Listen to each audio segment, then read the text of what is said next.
Sous le pinceau de Van Gogh, la petite église d'Auvers-sur-Oise prend les dimensions d'une inquiétante cathédrale. Écrasante, sculpturale, ses vitraux ressemblent à de grands yeux bleus qui cherchent le spectateur.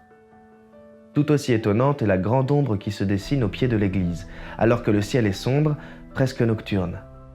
Même la perspective se contredit. L'édifice est représenté vu d'en dessous, tandis que le chemin et la femme sont vus d'au-dessus. Hormis sur le bord droit du tableau, toutes les lignes, tous les coups de pinceau ondulent et se courbent. Il en résulte l'impression étrange d'une église tremblante. Lorsque Vincent plante son chevalet devant ce modeste monument, il vit à Auvers-sur-Oise depuis un mois.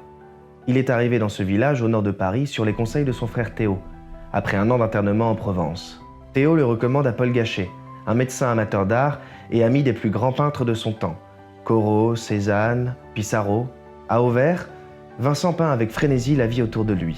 Portraits, travaux quotidiens, paysages, jardins, maisons, il semble guéri, animé par une soif de vie sans limite.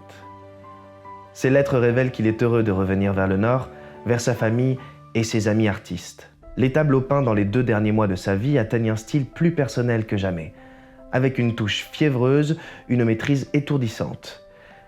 Sa science des couleurs se déploie d'une façon magistrale dans chacune de ses toiles.